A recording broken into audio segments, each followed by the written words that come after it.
Bienvenidos a Shot Financiero. Hoy con nosotros Raúl Padilla. Presenta este episodio AdCap, Grupo Financiero. Somos una compañía con más de 15 años de experiencia. Ofrecemos una diversidad de soluciones financieras orientadas a individuos, empresas e instituciones. Nuestro propósito es impulsar el desarrollo financiero, acercando el mercado de capitales a la mayor cantidad de personas y así contribuir a construir un futuro más equitativo para todos. Seguinos en nuestras redes sociales y conocé nuestras propuestas y servicios.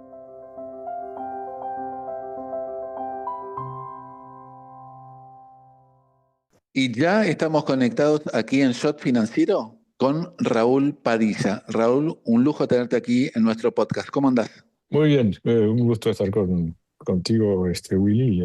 Che, Raúl, ¿cómo fue tu carrera académica? Bueno, yo hice el liceo militar. Mi secundario fue con la intención de seguir la carrera, cosa que duró pocos meses. Después del primer año yo había cambiado de idea, así que, pero de todas formas terminé el liceo. Después empecé a trabajar y aún así a estudiar abogacía, no con la idea de ejercer. En ese momento la idea que tenía era hacer la carrera de Cancillería, hacer la carrera diplomática. Entonces yo había empezado a estudiar abogacía. En ese proceso, el papá de un amigo me dio condiciones para entrar en una empresa de oleaginosos. Él era el director, el responsable de una empresa suiza en Argentina, que era el Grupo André. Y me ofreció hacer una beca como estudiante avanzado, digamos, en ese momento, de abogacía en su empresa, para un part-time que me daba flexibilidad para poder seguir también estudiando. Y al final de esos 6 meses, un año, digamos, ver si a la compañía le interesaba o si a mí me interesaba la compañía también, digamos, o el tema, porque era Claro. para mí muy abstracto. ¿De qué año estamos hablando, Raúl? ¿De qué año estamos hablando? Estoy hablando sí, de 1977. Y en ese momento el grupo tenía una división, oleaginosos, que era la de Indo, y otra división, La Plata Cereal, que era la de cereales. Era incipiente la exportación de grano de soja. Estaba tomando fuerza, mirá, estaba empezando. Lo que después ¿Se se transformó. tradeaba? Era como, en esa época ya era fuerte las mesas de trading. Comparado con los niveles de hoy, que son insignificantes, si querés. Indo en ese momento era una empresa procesadora. Comprábamos soja y lino. Éramos uno de los operadores más importantes de aceite de lino, que era el principal destino, era Rusia en esa época. Y había ya volumen suficiente para empezar a exportar también granos de soja. Y bueno, había una disputa interna si quién lo iba a hacer, si el área de granos, de cereales, que era la planta cereal, o la parte de oleaginosos, que era Indo. Entonces, en ese momento hacía 3, 4 meses que estaba ahí y me ofrecen, mira, tenemos que hacer este movimiento y tenemos que aceptar esta responsabilidad. Creemos que tenés condiciones para desarrollarte en este negocio. Te ofrecemos full time, quedarte full ¿Y time. a vos ya te encantaba el sector, Raúl? Yo no lo conocía, digamos, a mí fue la puerta de entrada Esteban de Morix, que se llamaba, quien lo considero como un padre postizo, digamos, para mí, mi mentor. Era una gran oportunidad, primero porque, digamos, llegar a la mesa de operaciones de este tipo de empresas, no es que se presentan esas oportunidades todos los días, y no hay una demanda así muy grande. Entonces, bueno, decidí aceptarlo. Así que a los 3 meses, lejos de tener la pasantía durante un año, me quedé a full. Y así empecé en Indo. ¿Cuánto Como tiempo quedaste en la empresa? Estuve con el grupo y hasta el 82. Yo tengo idas y vueltas en dos empresas donde me fui y volví. A veces digo que necesito este, hacer las experiencias dos veces o equivocarme para dos veces para aprender. Eh,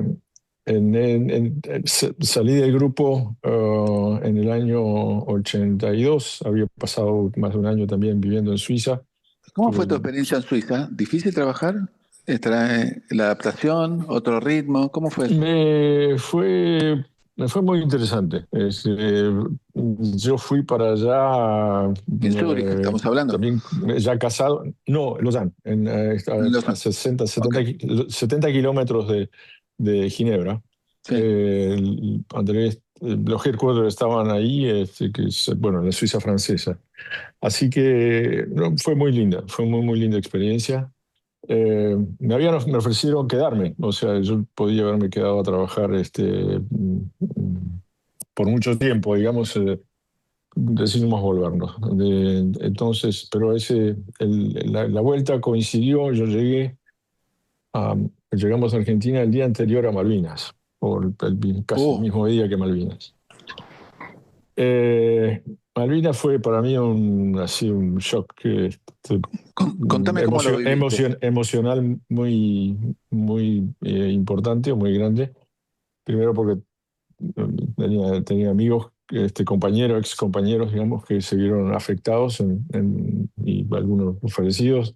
¿Los que habías Este, conocido en el liceo militar? claro, y entonces, pero adicionalmente de esto, o sea, en esa época las noticias y bueno, obviamente internet y más, no lo teníamos. Entonces, yo no tenía la sensibilidad de a lo mejor un poco la preparación previa que había habido en Argentina para que eso no fuese una cosa tan sorpresiva. Cuando yo llegué, digamos, a mí me agarró absolutamente eh, desprevenido. Y yo digo que si a mí si hubiese demorado mi vuelta, mi vuelta no hubiese sido coincidente, digamos, posiblemente no hubiese vuelto. Si yo hubiese visto lo que pasaba en Malvinas o todo el Lo que es el conflicto que se destino, generó, lo que es el conflicto lo que es el general, destino, pues una semana antes, mirá, si te hubieran, ¿no? hubiese sido una semana después mi viaje, yo creo que no Pues, volvía. Pero claro, bueno, claro. volví, es una anécdota del proceso. Sí, volví en el 82. Por diferencias me fui del grupo en el año 83. Me fui a trabajar a un grupo, me fui como responsable comercial en un grupo local argentino, que en ese momento el nombre era Equiteva. Era una empresa cordobesa, chica, digamos, pero yo era el responsable comercial. Y ahí el grupo André me volvió a buscar, rompiendo una de sus reglas, digamos, que era el que se iba no volvía. Mira, Y me convidaron a volver y para unificar además el sector de oleaginosos y de cereales, juntar Indo y La Plata Cereal. El challenge, el orgullo, digamos, para mí era muy importante. Eh, Así que acepté y volví. años Eh, difíciles de la Argentina esa época. Bueno, en realidad, Años complejos, sí. sí, Y que después terminaron siendo más complejos con el paso de los años, eh, pero bueno, eso es eh, anecdótico, pero ya en los todo, 80 era complejo. sí, sí, nada. Cada año que pasaba, el año anterior Era complejo. éramos felices y no lo sabíamos. Entonces, Claro, claro. iba, O todo era la frase de qué bien que estábamos cuando estábamos mal, ¿no? sí, exacto. Entonces, bueno, volví y fue muy interesante, digamos, unificar, juntar todas las dos estructuras. Nada, fui responsable del negocio. Era muy joven, además, O sea, hiciste una carrera, tenía 31 años, o sea, a los tenía, 31 ya tenías una carrera bastante ujú. veloz en el sector y a cargos importantes. Sí, y entonces estuve ahí 4 años y terminó desapareciendo, digamos, casi, sí, 15 años más ¿Ya, tarde. ya entonces existía la presión de los gobiernos sobre las exportadoras de Oh, cereales? por favor, sí.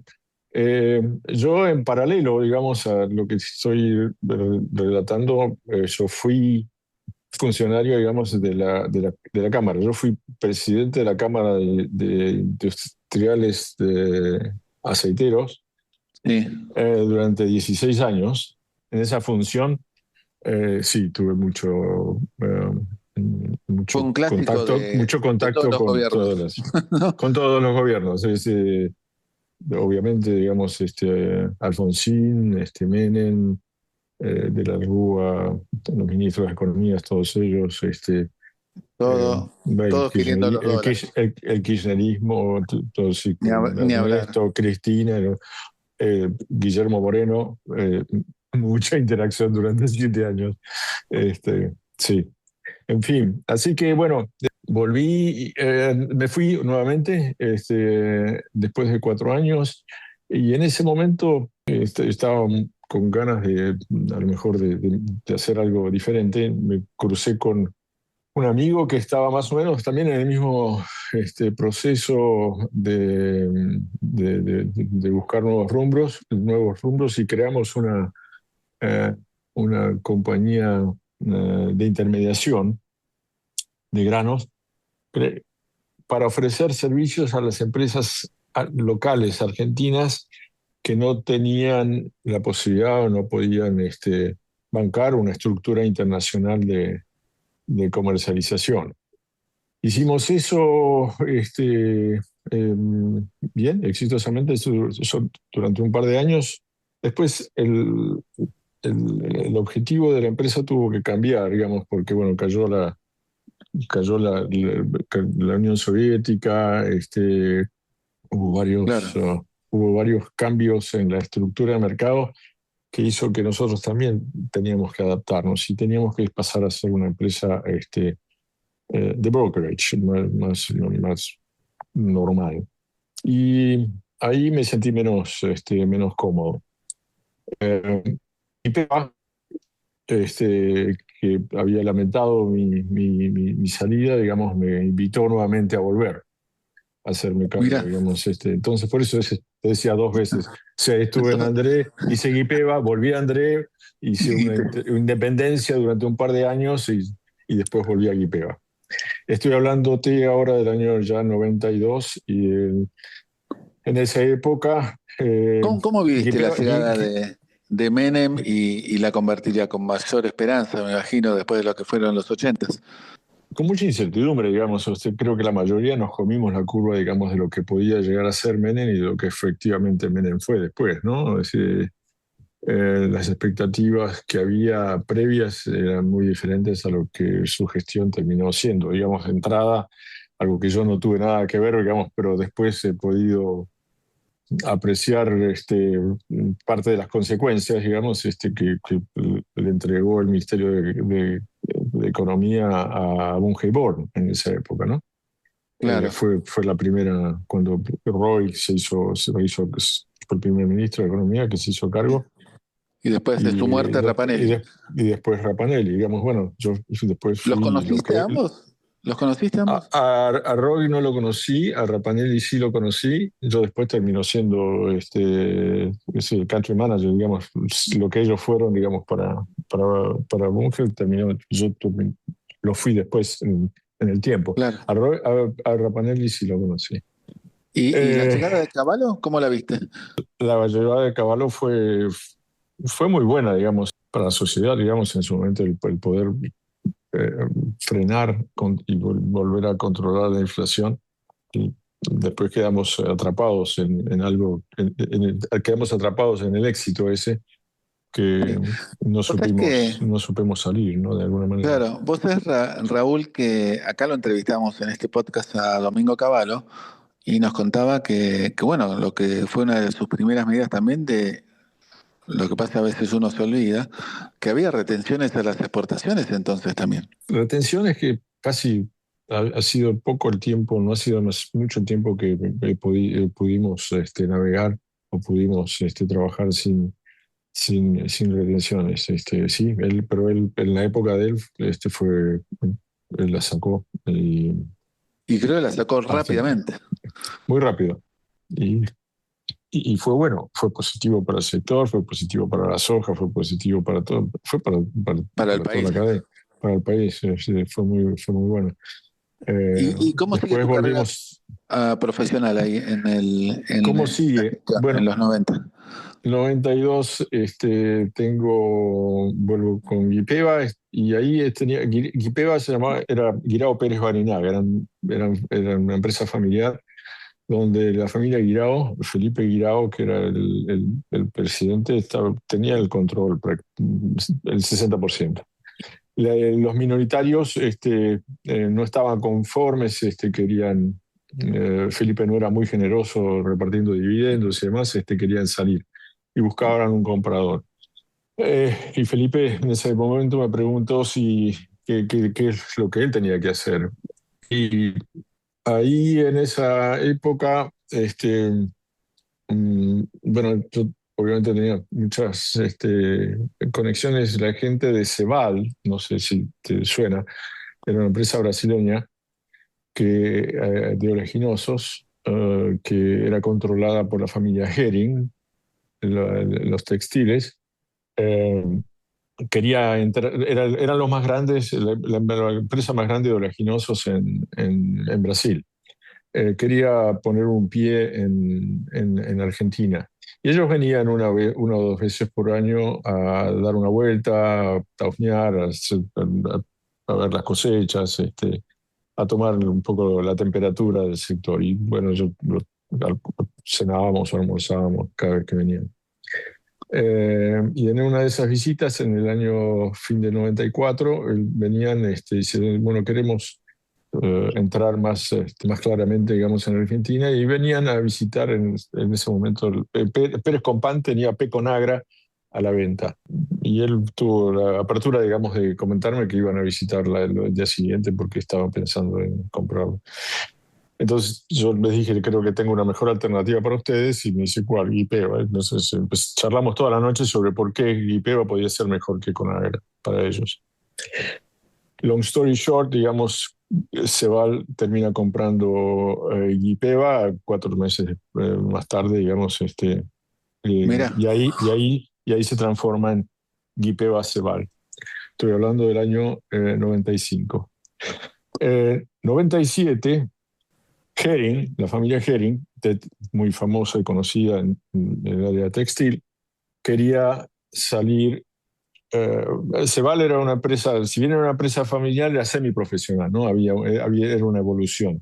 Yo quedé como el director comercial de Guipeva Ceval, y aterrizaron 4 brasileños responsables de las otras áreas.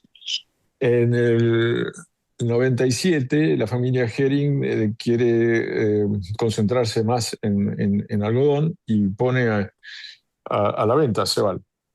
Y bueno, ellos habían llegado a un acuerdo con Cargill, donde Cargill, bueno, compraba la totalidad de sí. Ceval y Seara. Seara era la empresa de carnes que tenía Ceval.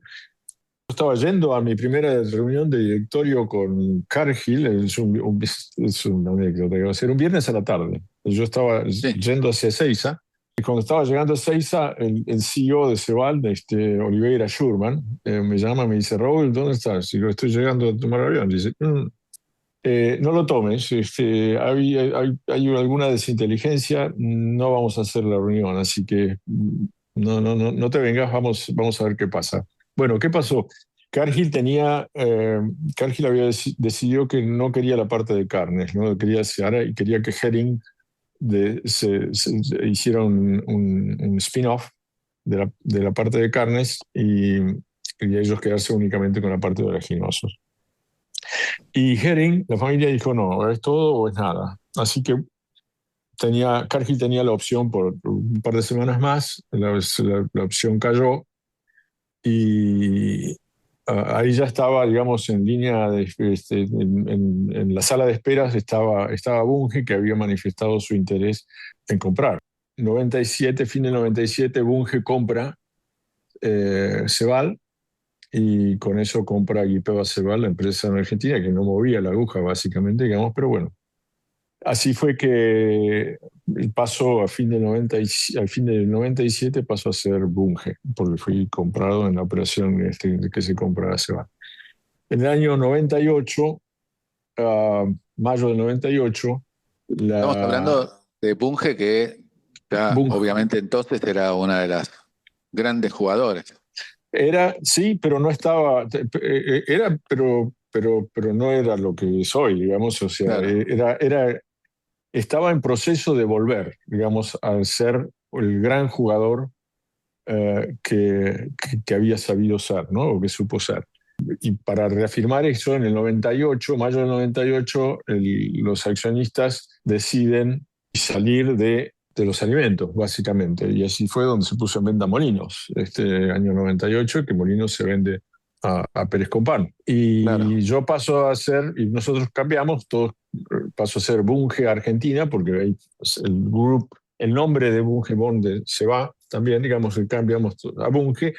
Nosotros pasamos a ser Bunge Argentina, yo paso a ser el responsable de la herencia de todo este patrimonio histórico también. Y Qué bueno, y cargo pasás a volver. ocupar ahí? ¿Ahí qué cargo Yo pasé a pasás a ser el ocupar? presidente de Bunge Argentina Wow. y el CEO de Bunge Argentina y nada, y a volver a poner Bunge en el lugar importante de comercialización de granos que había sabido tener, digamos. ¿Cuándo empieza a verse la soja como el gran producto de la Argentina? ¿Cuándo se avisora eso?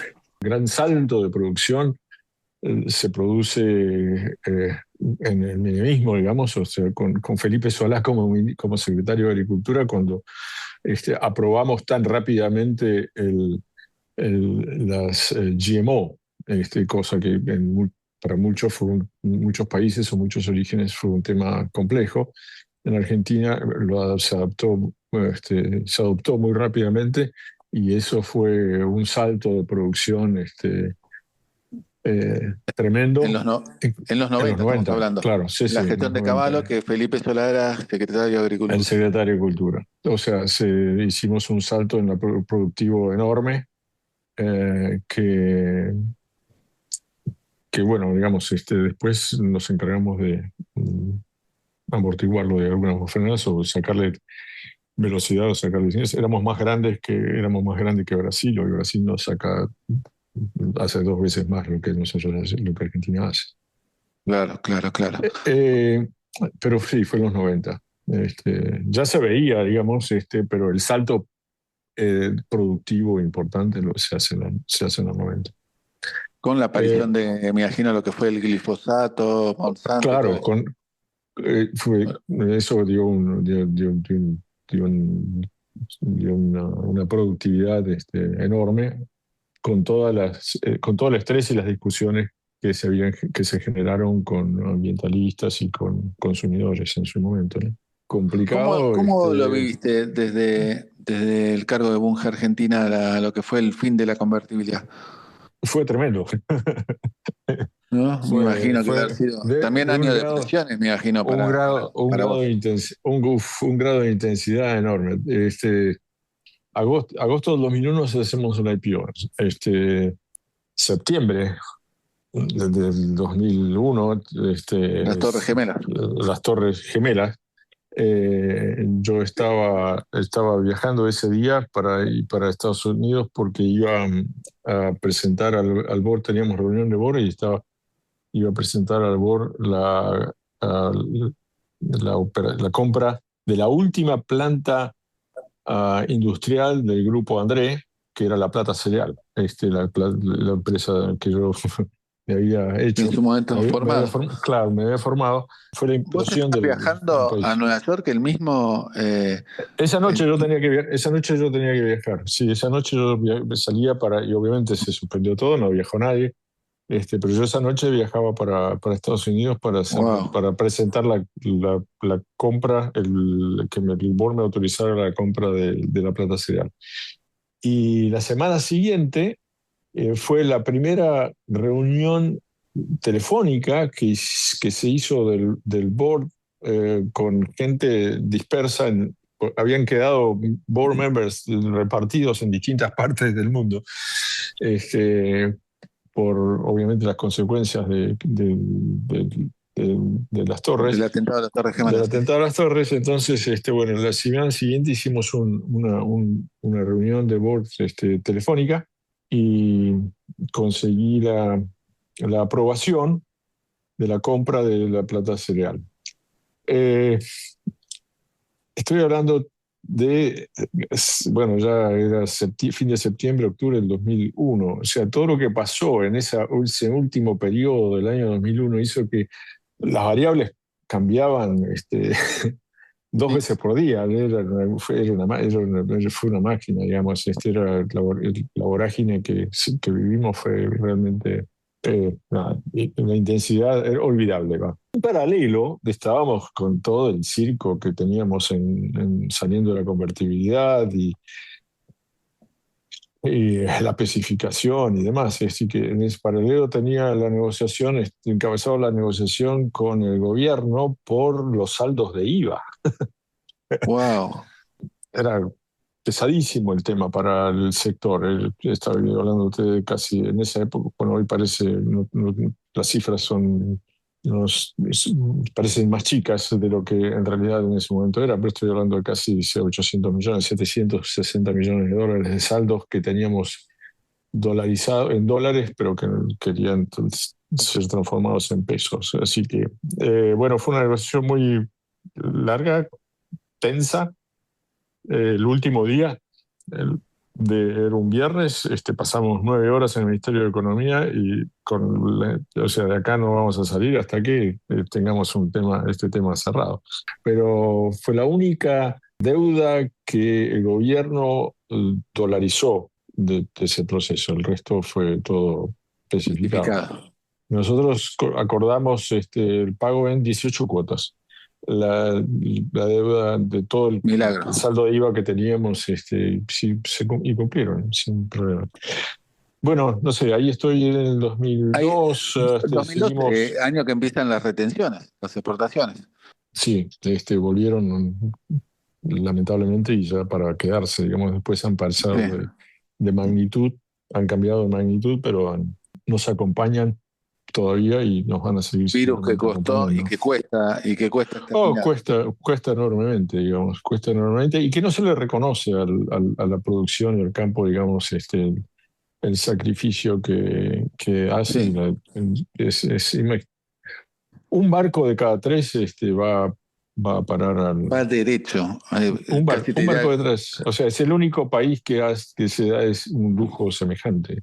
sí, y encima el resto de los impuestos. Casi te diría confiscatorio. Sí, o sea, si Confiscatorio full. vos sumás ahí, sumás la diferencia. Bueno, hoy no tenés el desdoblamiento cambiario, pero digamos, Antes anterior a tenías la la gestión, brecha. tenías la Antes, brecha, entonces todas las importaciones entraban por uno y tus exportaciones por otro, y además, no, llegabas, o sea, 60-70% de quita, digamos, ha tenido el productor en muchos momentos. ¿Y cómo viste la llegada del kirchnerismo? ¿Cómo era la relación con Néstor, Cristina? Después, si querés, hablamos de Moreno. Mucha, digamos, la interacción con la administración de los Kirchner fue a través de Moreno, ¿no? Claro. Obviamente el ministro de Economía también y eso, pero bueno, sí, Me imagino los cruces que habrás tenido ahí. tuvimos cruces sí, pesados. Y fue muy estresante en muchos momentos, muy difícil Sí, de alinear, difíciles. muy difícil de No, alinear no, me imagino que visiones. ya con los medios era una cosa ya muy pesada, con todos los Sí, sí, sectores ya se convertían muchos, en cosas pesadas. Me imagino mu- también que muchos ustedes no podían preconceptos. estar al campo, al margen. muchos preconceptos, Sí, nada, mucha ideología. mucha ideología, que éramos una banda de vivos y demás. Lo paradójico es que te obligaban, te forzaban a tener una estructura comercial ridícula que Y que en realidad, iba en detrimento, digamos, de los conceptos económicos básicos, ¿no? Porque el momento que te cuotifican y que no te dejan, sabes que no vas a poder exportar más que esto y esto y esto, digamos, en realidad esperás a cuál es el mejor a tu tiempo, ¿no? Cuando tenés que comprarlo o cuál crees que es mejor, porque sabes que la mercadería no se va a ir, o sea, porque no puede. Entonces, sí, es muy... es medio suicida también desde el lado del sector público, porque termina afectando la No, no, producción. no, siempre lo fue, digamos, y esto se explicó, y se intentó explicar muchas veces, pero Y no entendían, ¿no? No entendían nunca. no, había la mesa de los argentinos es más importante. O sea, Sí, era un latiguillo realmente sí. muy difícil de combatir. ¿Y cómo viste el lanzamiento de las retenciones móviles y lo que fue el enfrentamiento con el campo per se directamente, ¿no? Y No, aquel bueno, famoso día del Congreso, ¿no? esos 3 meses fueron ¿Qué recordás, Raúl, muy de esos tres difíciles. meses? Mi última reunión con el ministro de Economía, donde me explicaba cuál era, que su fórmula era mejor que la que Guillermo Moreno quería imponer. Y, Estamos hablando de sí, Lustó. sí. Estamos, sí, hablando Martín Lustó, estamos hablando donde nos convocó para explicarnos cuál era que la alternativa de él era mejor, porque si Guillermo Moreno, la alternativa de Guillermo Moreno triunfaba, las retenciones iban hasta más del 50%, 56, 58%. Y la fórmula, digamos, o sea, lo que él decía tenía razón, lo que no quiere decir, digamos, que la alternativa que él proponía era Era buena superadora. o era aceptable, ¿no? Tampoco, era una locura. Entonces, Ahora, esa época ¿te fue una locura. imaginaste en Así ese que momento? tuvimos esa reunión y dije, no hay nada que, no podemos acordar nada acá, digamos, esto es algo que supera totalmente, digamos, Vos sabés eh, que, Raúl, que yo en ese momento yo estaba en ámbito financiero y llaman a los editores del Ministerio de Economía para explicarnos las retenciones móviles, ¿no? Y yo recuerdo que yo le pregunté en ese momento al ministro, le dije, ¿pero ustedes esto lo hablaron con los productores o con el campo? Y sorprendentemente me dijo que no. no había forma de hablarlo eso. Y yo digo, nunca me imaginé que iba a pasar lo que pasó, pero digo, uy, acá va a haber ruido, dije. Pero en tu caso personal, ¿te imaginaste que iba a llegar el ruido a tanto como se terminó llegando? Sí, o sea, no había forma, digamos, era un choque de trenes esto, digamos, no podía terminar, o sea, las consecuencias y el tiempo que duró el conflicto, digamos, no, pero que iba a haber un conflictazo Era cantado. era cantado, digamos, no había forma que nadie aceptara Sí, semejante sí, confiscación. confiscación, era una cosa Sí, sí, realmente sí, sí, era impensable. alevoso. Y no se podía charlar, digamos, porque nada, te llenaban la cara de ellos.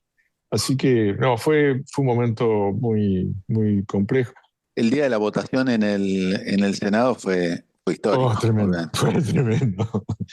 ¿Vivo? ¿Te quedaste Fue hasta la madrugada ese día? totalmente, sí, sí, sí, sí, sí, estábamos, sí, hasta la madrugada para ver qué pasaba. Hasta el famoso voto Eh, no positivo. Ahora me Tanto imagino, tiempo como en tengamos el memoria. editorio de Monje no entendían nada, me imagino, ¿no? De todo lo que... Es muy, o sea, Más bueno, allá de que hubiera tanto, argentinos. claro, no, independientemente de eso, digamos, en algunas cosas te ayudaban, en otras cosas obviamente no, digamos, ¿no? Es decir, pero en muchas cosas ayudaba. Yo, bueno, durante mi época de Andrés siempre tuve que explicar la situación también a extranjeros, entonces siempre no fue fácil, digamos, transmitir las vivencias y además transmitir las oportunidades que esa dinámica y que esa volatilidad te brinda, ¿no? Claro, claro. Porque todo es un combo muy complejo. Vivimos lo que se llama el riesgo país, o sea, más que la explosión, nosotros vivimos la implosión de un país. 5 presidentes en una semana. Wow, ok. ¿Cómo explicas eso? ¿Y cómo presentás un proyecto de inversión a largo plazo con racionalidad y con proyecciones que puedas conseguir? En fin. Bueno, 2001 y 2002 también nos dedicamos a armar nuestra estructura de comercialización internacional, digamos, como Bunge, ¿no? Porque no la teníamos. Sí. En esa época era Estados Unidos, era Brasil, era Argentina, alguna posición en España, pero no teníamos una estructura armada. Armamos en ese momento, durante esa época, armamos la estructura internacional de comercialización de Bunge en Ginebra, eh, y en Italia y en España, eh, y algo en Alemania, digamos, durante ese proceso. 2010, muy a mi pesar, si querés, porque estaba cómodo, digamos, en cuanto me voy de Argentina a White Plains, a New York, y para hacerme responsable de la división de agronegocios y conectar, digamos, a la estructura de una forma más eficiente. Ya a nivel mundial estamos hablando, una Sí, sí, posición ya global. estábamos hablando a nivel global.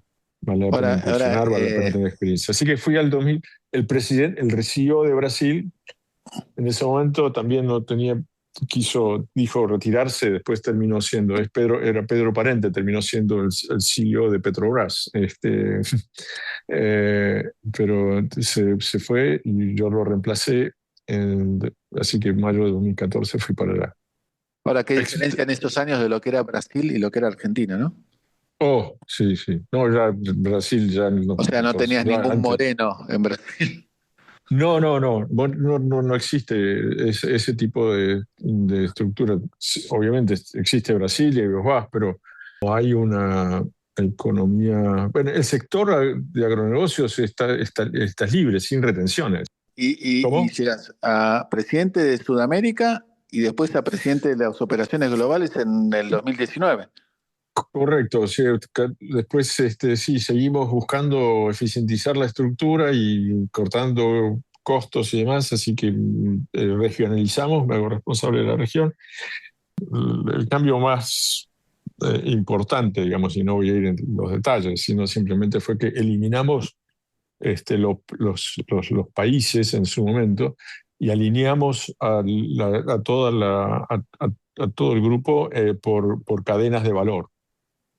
¿Qué quiero decir? Antes vos originabas en Mato Grosso, la originación se lo vendía a la parte de trading, el trading lo comercializaba con Ginebra, Ginebra lo compraba y para que llegara esa soja a China, a lo mejor pasaba por otro libro que estaba en Singapur. Entonces, ¿qué quiere decir? Un poroto que salía de Mato Grosso, terminaba en las fábricas en China y a lo mejor había pasado por 3, 4 P&Ls diferentes, ¿no? Estructuras de comercialización diferentes, eh, con costos de administración, con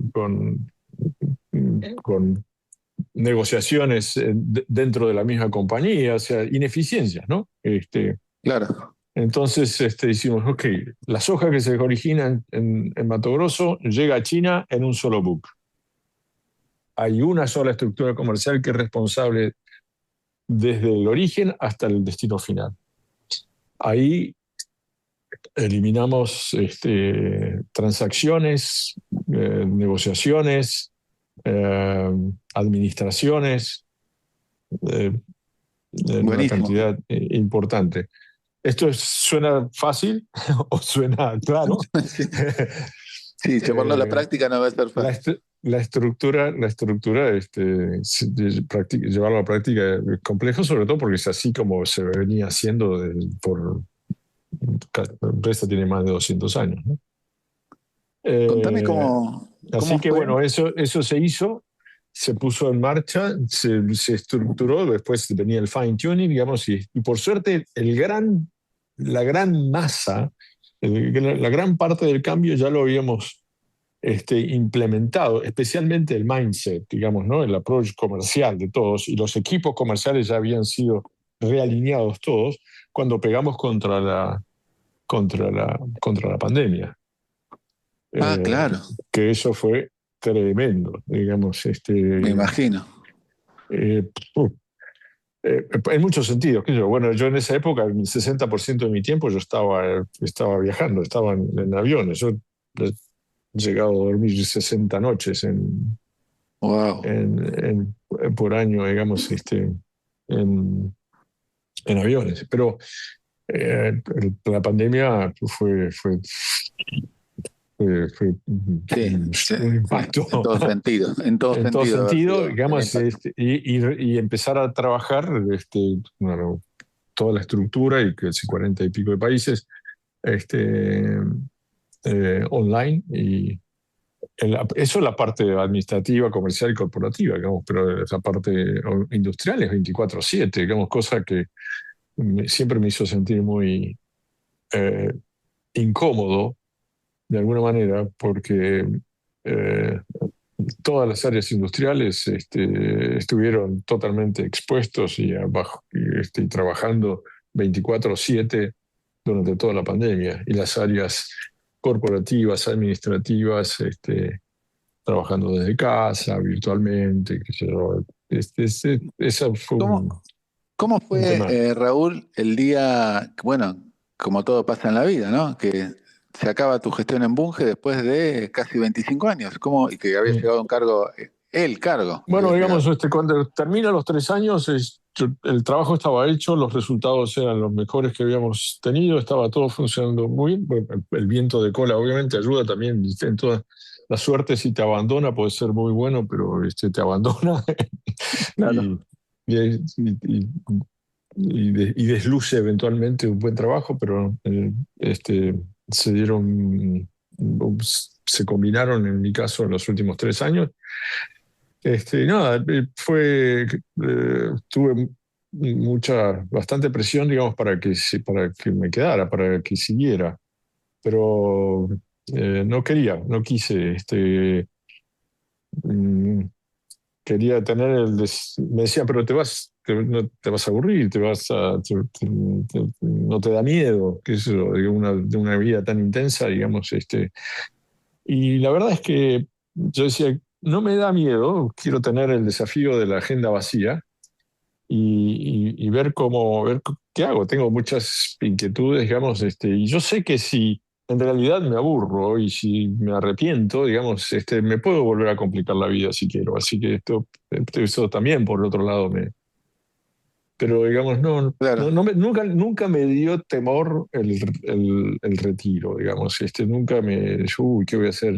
Hay gente, tengo colegas, tengo amigos, digamos, y dicen, no, yo voy a trabajar hasta que no pueda más. Y yo no quiero, no sé cuántos años tengo por delante, no tengo idea, pero no sé cuántos años tengo por delante buenos, Claro. porque puedo tener muchos, pero si no son buenos, no los puedo disfrutar y no vale la pena. Así que quiero darme la chance de los buenos que tenga, digamos, de poder disfrutarlos. Así que eso, No, no costó el adiós, la despedida no no me costó. costó.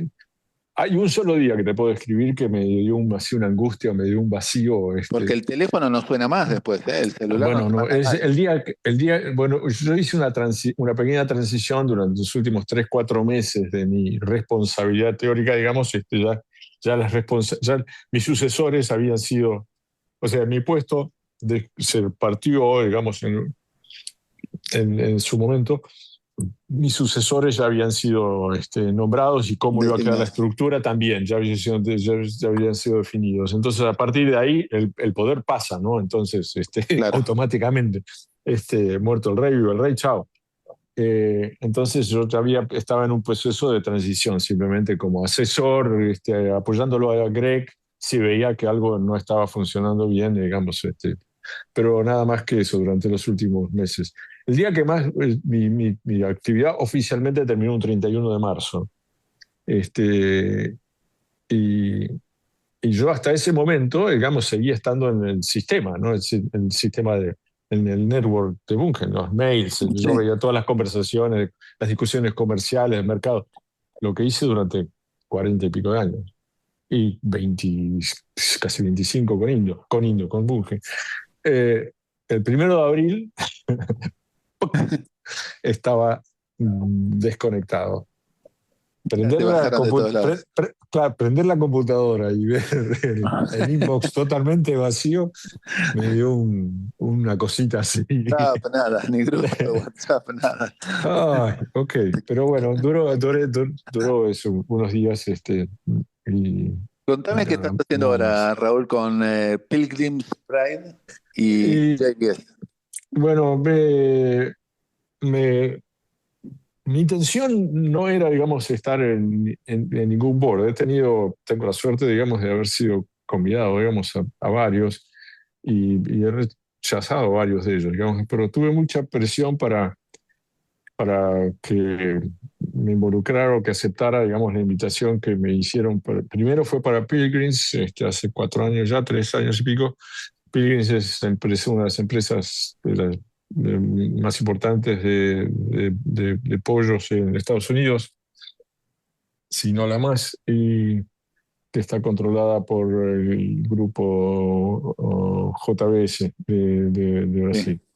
gigante. Y, y después, cuando salieron a JBS, digamos, hizo también una reestructuración y han salido a cotizar en bolsa a partir del año pasado, de julio del año pasado, en New York, y movieron la estructura corporativa legal a- a Holanda.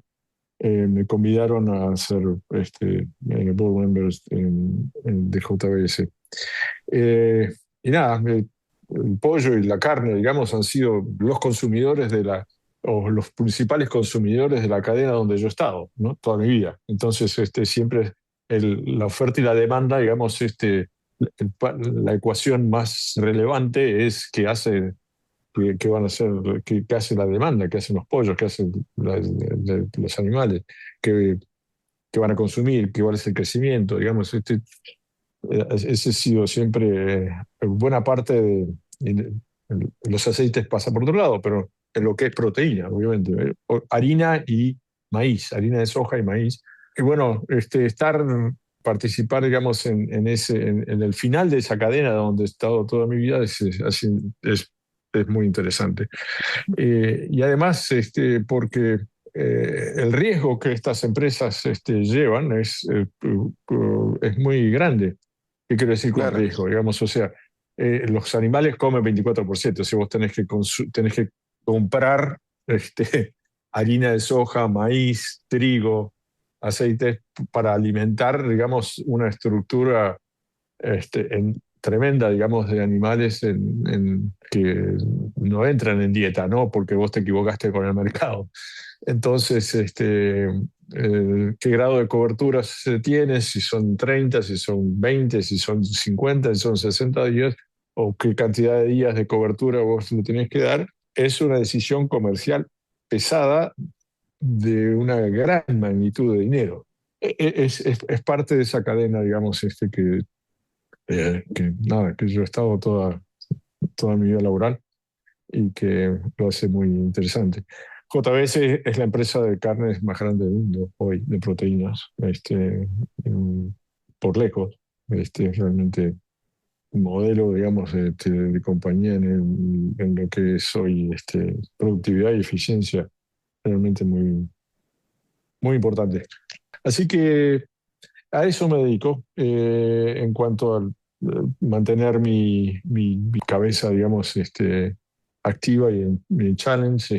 Sí, ¿cómo estás Ah, viendo la Argentina hoy? la veo desde lejos, no, obviamente acompaño, pero no soy residente más hace ya desde el 2010, eh, con una gran oportunidad, con mejoras en muchos aspectos, con deudas en muchos otros. Eh, Me gustaría nada, ver, qué sé yo, una preocupación social eventualmente eh, más próxima de la que me parece hay. Eh, Me preocupa el deterioro de la educación. Creo que todavía vivimos de un marketing del pasado en Sí. cuanto a la buena educación que Argentina daba. Creo que se ha deteriorado inmensamente y eso nada, se nota y lo vamos a pagar. Hay aspectos, hay una buena oportunidad, hay aspectos que tengo dificultades todavía de normalizar de la gestión actual. No, el mayor asset que la gestión actual tiene, creo, es que la alternativa es impensable, ¿no? Así que, Claro. eh, pero me gustaría, digamos, ver a la administración actual más cerca de los problemas de los que a veces aparentan estar. Ok. Raúl, última pregunta y no te robamos más tiempo. No, ¿Consejos que le das a jóvenes como te tocó a vos, que ingresan a una pasantía en una empresa, yo están creo estudiando?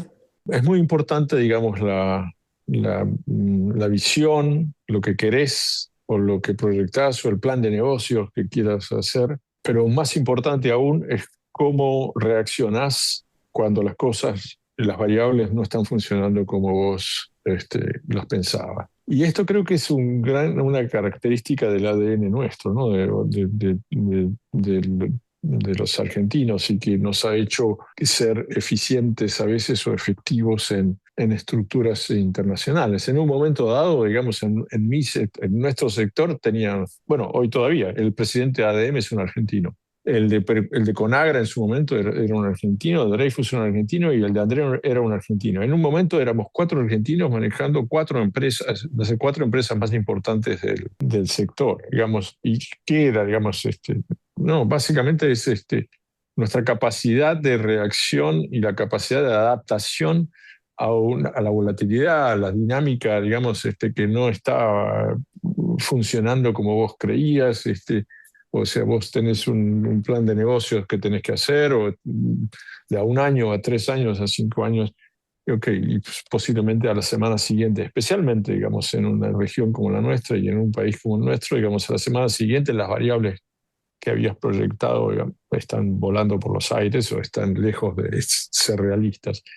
Entonces, el qué hacer, o sea, cómo reaccionar, cómo te adaptás, esa es la estrategia es muy importante, pero la capacidad de reacción es más importante o es tan importante, digamos, como el buen rumbo. Consejo, nada, es eso, digamos, estar muy flexible. Entonces, consejo, capacidad de reacción. Las cosas no van a salir, no van a funcionar, no van a evolucionar como uno las piensa en la mayoría de los casos, especialmente en países como el nuestro. Pero bueno, hoy Argentina es menos volátil que Estados Unidos, si querés. Claro. Hoy Estados Unidos es una máquina de generar de volatilidad y cambios en tratamientos arancelarios, de todo tipo, digamos. Entonces, cómo la gente se adapta, cómo los negocios se adaptan, es un desafío muy grande. Hoy Estados Claro, Unidos claro. es mucho más volátil. Así que el gran challenge es ese. Además, Qué buen punto. además, hoy es AI, ¿no? También, digamos, Un tema menor. ¿Qué impacto tiene en tu negocio, en tu actividad? Pero que es capacidad de reacción, uno cómo reacciona a todo lo que puede estar impactando. AI es uno de ellos. Raúl, desde aquí de Shot Financiero, te agradecemos mucho tu tiempo, un lujo tenerte. Espectacular tu No, carrera. Tu un carrera gusto. espectacular. Felicitaciones. Gracias. Un Y gusto charlar con vos. Nada, gracias por el tiempo. bueno, te mando un gran abrazo y estamos en contacto. Lo mismo. Chao, chao, gracias. Propósito, actitud, resultados. Liderazgo modo Geneia.